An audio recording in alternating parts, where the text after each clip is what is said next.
So I check my messages every night before I go to bed, and I see I got a message from a couple of sisters, 90 and 92 years old. They're longtime customers. Actually, my father did service for their mother.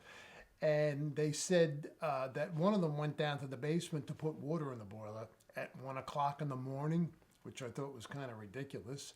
And she noticed when the other sister on the first floor flushed the toilet, there was a leak coming through the tin ceiling. So they messaged me. I called them up the next morning, and I made it my business to go over there and see what was going on. And I did flush the toilet on the first floor, and sure enough, it was leaking down into the basement. They told me that your father put this bathroom in 66 years ago, which would have maybe 8 years old.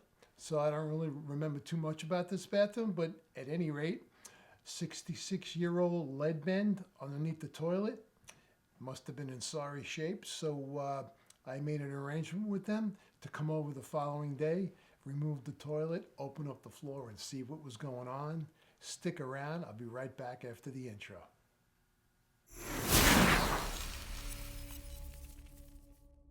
So believe it or not, when I checked my cell phone in the morning upon turning it on, there was a message there at 1 o'clock in the morning, and apparently these girls, these sisters in their 90s, went down the basement to check the water in the boiler. I don't know why at 1 o'clock in the morning. Anyway, and they saw the water leaking down from the ceiling, and they called me, left a message, could you come over and check it out? So the next morning I called them up. We made an appointment for me to go over, and I proceeded to check this toilet bowl out and give it a couple of flushes. And I says, let me take a trip downstairs and see what these ladies are talking about. Well, they truly were telling the truth. There was a drip coming down from the ceiling. Now, it wasn't a crazy drip, but, upon some successive flushes in a row, it started to come down. So I only gave it one shot. I just wanted to go down and see what they were talking about, and you can see the drip coming through that tin. Uh, and Yeah, so it was apparent that when they flushed that bowl, the lead bend was compromised. Now, what I did do is I ran the sink and the tub to make sure that the sink and the tub weren't going into the same line as the toilet, because sometimes they actually tie those lines into the lead bend. But in this case, the toilet was by itself. So now the task was to remove that toilet bowl upstairs, open up the floor, and see what was going on. But while I was downstairs, I haven't been downstairs in this basement in a while. My father put this bathroom in upstairs, this blue bathroom, 66 years ago. At least that's according to these girls. And you got to check out, look at this monster boiler they have in this house. It's a huge steam boiler, and they have a tankless coil, so they're getting domestic hot water out of this boiler. You can see that there are two lines in the back up against the wall, and you see like a little pigtail, a copper pigtail. That's an air chamber. That's like a homemade air chamber that's on the tankless water lines. But anyway, look at this monster of a boiler. Just a classic boiler. And like I said, these girls have been in this house for years. Their mom owned the house. So I'm back upstairs. I get my trusty pump. I start pumping the water out of the tank. And I go from the tank to the bowl. And once I get the tank emptied out, I go from the bowl to the sink. And then it's going to be a matter of getting those bolts off. And in this case, I used a multi-tool to split the nut. I usually just shear the bolt right off, but they had these clips on there that hold the bolt caps on, and I wanted to reuse them, so I actually, took my time and split the nuts. And then it was time to pull this bowl, and there you go. So I yanked the bowl, and typical in these situations, um, you got a lead bin that's, in this case, 66 years old, and you could look down inside there and you can see it's veering off to the right. So that's the direction through which I'm going to start breaking that tile floor. And I tell you one thing, I only wish I would have brought my little jackhammer with me, because I did that with the hammer and a chisel, and man, oh man, that floor was like concrete. I mean, it was like steel. It was unbelievable breaking that floor and trying to expose that pipe. But nevertheless, I hacked away at it, and yeah, I mean, this is what you got to do when you're faced with a situation like this. But before I do anything, I always take measurements off the back wall and the side wall, whether it be right or left, and I transfer those measurements actually onto the back wall and the side wall to remind me that when I put the new piece back, this is where I got to be in terms of center measurements.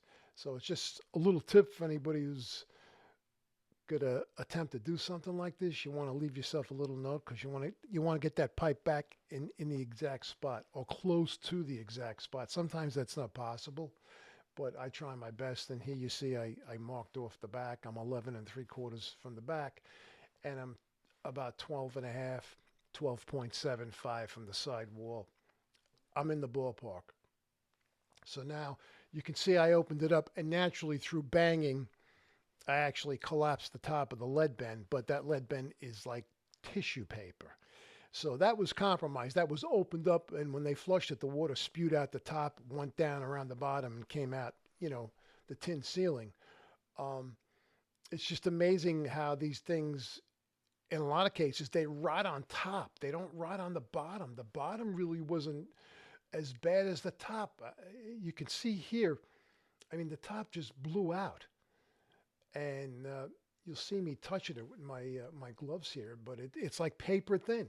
It's just amazing how that happens, but it happens, and what are you gonna do? It's hey, that's what keeps us plumbers busy. What are you gonna do? But at any rate, um, so now the task is to get the new one prepared. But before I did that, I had to shove my arm in the hub there and get all. I had a lot of debris that went in there when I was braking.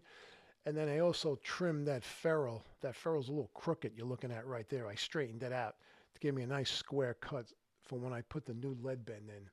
And for me, a lead bin is an easy task. It's easier than going out and getting Schedule 40 PVC and going through that whole crazy thing. Here you're going to see, I was looking for a 10 by 10, a 4 by 10 by 10. That all they had was a 4 by 15, 4 by 10 by 15. So I had a lot of wasted lead. And I had to take an inch off of this. So it's actually 9 from the end to the center. And you'll see I use a Husky coupling to go right onto the brass ferrule. So I had to take an inch off of that and clamp that on with my 4 clamps, 60-inch pounds to those clamps. And now it's a matter of just backfilling and getting all this debris back in there. And again, what I do is when I put backfill in, I will tamp it down as best as I can. Take all the big chunks out, and what I will do is I will end up putting wire lath on top. I always put wire lath because I want my cement to really adhere like into one huge piece. And in this case, what I ended up doing was I used a 50-50 mixture of hydraulic cement, which gets hard right away, and regular cement, because I wanted to be able to put this back the same day. I didn't want to come back or cement it and come back the next day. So there you see my wire lath. And in this next frame here, you're going to see I solder my floor flanges on. And if you want a detailed video on how I go about doing this process, I'm going to leave a link in the cards up above and also in the description below. I did a whole video on this process from start to finish. So go check it out if you're interested in knowing how to solder a brass floor flange onto a lead stub out. And now it's just a matter of getting that heavy Regency blue tank and bowl, putting it back on. And I hate to break everybody's heart here, but I still use wax. To me, wax is bulletproof, and that's what I'm going to use. That's what I still use. And yeah, so we're going to get this bowl set back down. I'm going to use a new cold water tank supply tool. I'm sorry, a new cold water tank supply tube, stainless steel flexible supply tube. And here I am flushing it. I had gone downstairs and made sure that nothing else was leaking, and everything looked good. And I caulked it. I cleaned up that mess. These two girls did the previous caulk job. It wasn't me. There's my cold water stainless steel tank supply. I used my dependable and always reliable Pheno Seal, which is a latex-based silicone type caulk, and it's like bulletproof. And then you can see my cement patch.